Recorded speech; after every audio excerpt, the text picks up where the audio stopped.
A major breakthrough in one of Houston's most notorious cold cases. Nearly 36 years after a couple was killed in the so-called Lover's Lane murders. On the 23rd of August 1990, a security guard making a routine patrol through a wooded area near Enclave Parkway in West Houston noticed a white Honda Civic parked in a cul-de-sac. It had not moved. The guard walked to the vehicle and saw a woman's purse on the passenger side floorboard. He looked closer and found a young woman inside. She was dead. Police arrived and found a second body nearby, a young man tied to a tree. Both of their throats had been cut. Investigators collected biological evidence from the scene that day. It took 36 years to identify the man who left it there. He is still alive. This is how they found the killer. The woman was Cheryl Lynn Henry, 22 years old. The man was Garland Andrew Atkinson, 21. Everyone called him Andy. They had only been seeing each other for a few weeks when they went out together on the night of the 22nd of August, 1990. It was a Wednesday. Cheryl and Andy went to Bayou Mama's, a nightclub on Westheimer Road in West Houston. Live music and dancing. Cheryl wore a blue dress. Her younger sister, Shane Craig, had been with them earlier in the evening but left around 10:45. The two of them stayed. At some point after that, they left the club and drove west. They ended up in a wooded area near Eldridge Parkway, about 4 miles from the nightclub. At the time, this stretch of West Houston was semi-developed, a patchwork of new construction and open land on the edge of the city's suburban expansion. The road dead-ended in a cul-de-sac surrounded by trees. The nearest houses were far enough away that the spot felt private. Young couples in the area knew it. It was quiet, secluded, and nobody came by unless they meant to. They parked the white Honda Civic and rolled down the windows. Houston in August is hot, even after dark. The temperature that week had been in the 90s during the day and barely dropped at night. The air was thick and still.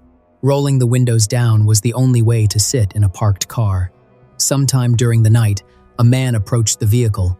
Cheryl had been pulled from the car, assaulted, and had her throat cut. Her body was found about 100 yards from the Honda. Andy had been tied to a tree with his hands behind his back. His throat had been cut so deeply that the medical examiner described it as near decapitation. He had been bound and forced to listen to what was happening to her before the attacker turned on him. Nothing was taken. Her purse was still on the floorboard, and his wallet was still on him. This was not a robbery. Whoever did this had controlled 2 people, separated them, assaulted one, and killed both. The attack required planning, physical control over 2 victims, and a willingness to spend time at an exposed location. The area was known to Houston police. Couples parked there regularly, and it had been that way for years. The stretch of road was far enough from the nearest lit cross street that approaching headlights were visible from a distance. Anyone who spent time in the area would know the patterns, which nights people showed up, how late they stayed, how isolated the cars were from the road. A parked car with the windows down on a dark road at night. 2 people inside, focused on each other. Nobody nearby to hear anything. Investigators processed the scene and collected biological evidence, including samples from the assault on Cheryl. They recovered cigarette butts from inside the vehicle. Every surface was dusted for prints. Everything at the site and in the surrounding area was photographed and documented. The Honda had its windows rolled down. Blood was visible on the driver's side door. The keys were still in the ignition. The car had not been moved. Everything about the scene indicated that the attacker had walked up on foot, not driven to it. He had come from somewhere nearby, through the trees. Houston Police Department homicide detectives took the case. The double killing generated immediate attention across the city. A young couple killed at a place where other couples went to park at night. The story moved through the West Side fast. People who had parked in that same area heard what happened and understood how close it was to their own experience. Parents warned their children. Couples who had been to that stretch of road stopped going. The killings drew coverage from media across the state. The crime had no connection to drugs or gangs. It appeared to be a stranger attack on 2 people who were sitting in a parked car in a place they believed was safe. The lead detective was John Belk. The crime generated a high volume of tips from across the city. Belk worked through them one at a time, methodically, checking each name against the physical evidence and the timeline of the night. Over the next 17 years, he investigated more than 36 potential suspects. Every lead was followed up on. Every name was run through criminal records and compared against the known facts. Some suspects were cleared quickly on alibis or by physical evidence that ruled them out. Others required months of investigation before they could be eliminated. I myself looked at over 36 potential suspects, Belk said later. None of them matched. The physical material from the scene was sent to a laboratory. An analyst developed a DNA profile of the unknown male from samples collected during the autopsy. The analyst entered the profile into CODIS, the FBI's national database that stores genetic profiles from convicted offenders and compares them against evidence from unsolved crimes. If the man who killed Cheryl and Andy had been convicted of a qualifying offense and required to provide a sample, the system would flag a match. It came back empty. The man's DNA existed at a crime scene in West Houston, but his identity existed nowhere in any law enforcement system in the country. Belk retired from the department in 2009 after 17 years on the case. He left without solving it. It was passed to the next detective, and then the one after that, and the one after that. Each one reviewed the material from the beginning, pulled the DNA result, ran it against updated databases, and reached the same dead end. The profile was solid. The match simply did not exist. The city grew around the crime scene over the decades that followed. The area near Eldridge Parkway filled in with office parks, apartment complexes, and strip malls. The spot that had been a dark, wooded dead end at the edge of town was now surrounded by development. The trees were cleared and the open land paved over. The area had changed entirely, but the investigation looked the same as it had on day one. No arrest, no suspect, a DNA profile in CODIS with no name on it. Cheryl had grown up in Houston. She was home for the summer from Stephen F. Austin State University in Nacogdoches, about 140 miles northeast of the city, working a job she loved. She never missed a shift, and when she did not show up the next morning, the people around her knew something was wrong. Her mother was Barbara Craig. Her younger sister was the person closest to her. Andy had grown up mostly with his great-grandmother Shelby in a yellow-sided house near a horse farm in Hope Mills, North Carolina. At 21, he left North Carolina and came to Houston, looking for work and a fresh start. He was trying to build something for himself in a city where he had no family and no connections. He and Cheryl had been seeing each other for only a few weeks. They were still in the early stages of getting to know each other when they went out that Wednesday night. Shane Craig had been the last family member to see Cheryl alive. She had been at Bayou Mama's with them that night. She left around 10:45, and Cheryl was still there in the blue dress, smiling. That was the last image Shane had of her sister. Both families stayed in contact with Houston police over the years. They called the department periodically, sometimes on the anniversary, sometimes at random, to ask whether anything had changed. The answer was always the same. Andy's father, Garland Atkinson, had been told the details of how his son died. He was tied to a tree and listened to her scream, listened to her being murdered knowing that they were going to do the same thing to him, Garland said. That's hard to accept. That image never left him. Garland spent 34 years carrying what he had been told about his son's last minutes. He died in 2024, 2 years before the arrest, without ever learning who was responsible. Shane grew up and built a life of her own, but the case followed her. Every August, the anniversary came back, along with the phone calls to detectives that produced nothing and the stories about other cold cases being solved while hers stayed open. Our sister was taken in a way that no one should experience, Shane said. She was more than a victim and a headline. She was a daughter, a friend, a person who brought much love and light to our lives. By the time anyone was arrested, 35 years had passed. The DNA profile in CODIS still had no name attached to it. In late 2025, 35 years after the murders, Houston police received a tip. Someone called with a name, a person they believed was responsible for the deaths of Cheryl Henry and Andy Atkinson. The information was forwarded to the cold case unit. A detective sergeant named Mike Burrow picked up the case and started reading. Burrow started from the beginning. He went back through 35 years of investigative material, the witness statements, the suspect lists, the evidence logs, the lab reports. Everything Belk had compiled over 17 years and everything the detectives after him had added. He read through all of it, checking the tip against the existing record. He compared what the original investigators had known in 1990 against what was available in 2025. Evidence that had been untestable or unsubmitted decades earlier could now be processed and entered into national systems. Then Burrow found a connection that none of the previous investigators had made. In 1996, 6 years after the murders, a man in Houston had been charged with sexually assaulting a woman. A forensic kit was collected from the victim. The man claimed the contact was consensual, and a grand jury reviewed the evidence and declined to indict. The charge was dropped, and the man walked free. But the forensic material from that case had been retained in storage at the department. Nobody destroyed it, and nobody ever tested it against anything else. When that material was recently submitted to CODIS, the system flagged a match. The DNA from the 1,996 assault matched the DNA collected from the 1,990 crime scene, the same man. 2 cases, 6 years apart. The samples had been sitting in separate storage rooms in the same city for nearly 3 decades. Nobody had put them in the same system until the cold case sergeant did. Burrow pulled the suspect's address from the time of the murders and checked it against the crime scene location. The man had lived less than a mile from the wooded cul-de-sac where Cheryl and Andy were killed. Less than a mile.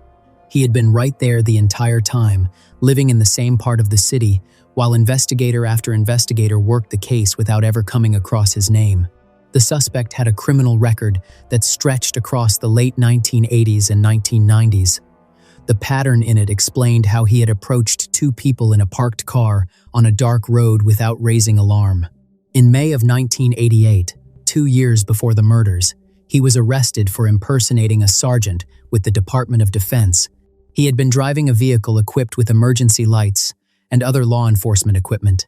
The court convicted him, gave him 1 year of probation, and when he violated the terms, he served 9 months. 7 months later, in December of 1988, he was arrested for carrying a concealed weapon, a blue steel revolver. He was convicted on the weapons charge as well. 2 convictions in 7 months.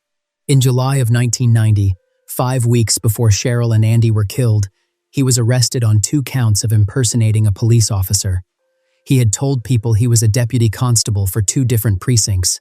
The judge sentenced him to 2 years in a state prison, but at the time of the murders in August, he was out on bond awaiting sentencing. He had a car outfitted with emergency lights. He had law enforcement badges, and he was free.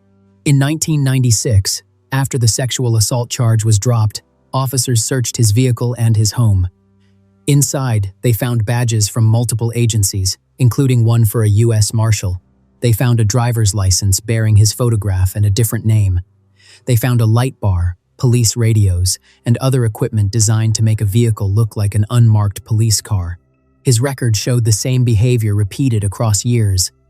Badges, equipment, vehicles, and the confidence to approach strangers and tell them he was a law enforcement officer. He had been doing it for at least 2 years before the killings and was arrested for it again 6 years after. A man with a badge and a light bar pulling up to a parked vehicle on a dark road would not look like a threat.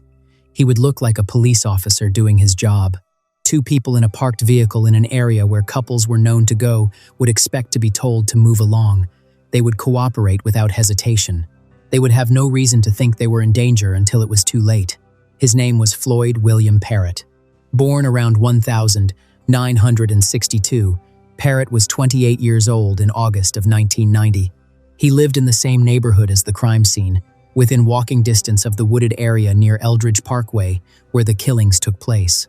He was the man who had been arrested that July on 2 counts of impersonating a police officer and released on bond while awaiting sentencing. Emergency equipment sat in his vehicle. Law enforcement badges were in his possession. After the murders, Parrott continued living in the same part of the city for years. He was never questioned about what happened near Eldridge Parkway. His name did not appear anywhere in the original investigative records.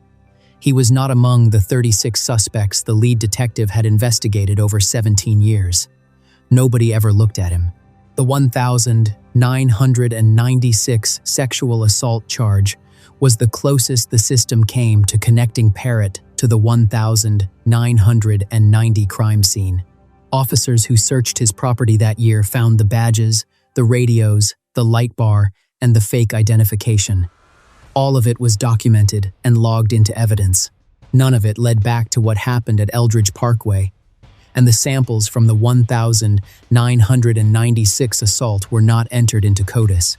They stayed in storage until 2025. At some point after 1996, Parrott left Texas and moved to Lincoln, Nebraska, where he lived quietly and without further documented arrests for over 2 decades. He was more than 1,200 miles from the crime scene, from the dead-end road, from the families who were still calling the homicide unit, asking the same question they had been asking since 1990. For 36 years, the DNA from the crime scene sat in CODIS without a name. Parrott had never been convicted of an offense that required a DNA sample. His arrests were for impersonation and weapons charges. The 1,996 assault was dropped before indictment. None of it triggered mandatory collection. On the 25th of March, 2026, an FBI SWAT team and Houston police homicide detectives arrived at an apartment complex in North Lincoln, Nebraska. They had kept him under surveillance for a period of time before moving in. That morning, they moved in and knocked on his door. They took him into custody without incident. Parrott did not resist and offered no statement to the officers who took him in. He was 64 years old and had been living under his own name the entire time. It had been 35 years and 7 months since the night at Eldridge Parkway. Parrott was arraigned in Lancaster County Court on a single count of being a fugitive from justice. He was held while Texas filed for extradition. In Harris County, prosecutors charged him with 2 counts of capital murder, one for Cheryl Henry and one for Andy Atkinson. The court held him without bond and ordered his transport to the Harris County Jail in Houston to await trial. If convicted on the capital charges, he faces either the death penalty or life in prison without the possibility of parole. At the press conference announcing the arrest, Harris County District Attorney Sean Tier said the investigation was not finished. "We need to know the full picture of what Parrott was doing in the community," Tier said. The FBI told reporters they believed there were more victims connected to Parrott beyond the 2 known killings. Assistant Special Agent Christopher Soyez said the investigation was expanding and urged anyone with information about Parrott to come forward. Shane Craig, Cheryl's sister, spoke at the press conference. "Today is the day we waited for with a heavy heart," she said. "It was very unexpected. I still feel like it's unreal after 35 years of nothing." Andy's father was not there. He had died in 2024 without ever learning who killed his son. Tier credited Sergeant Mike Burrow with breaking the case open after 35 years. "I don't think we are here today without Sergeant Burrow really combing through this with a set of fresh eyes," Tier said. Belk had investigated 36 suspects over 17 years. Burrow found the right one by making a database connection that had not existed when Belk was working the investigation. A white Honda Civic in a cul-de-sac near Eldridge Parkway, windows down, a purse on the floorboard, a security guard on a morning patrol who walked up to it and found what was inside. 2 people who went out dancing on a Wednesday night and never came home. It took 36 years to find the man who was waiting for them. If this case stayed with you, leave your thoughts in the comments. More solved cases in the playlist.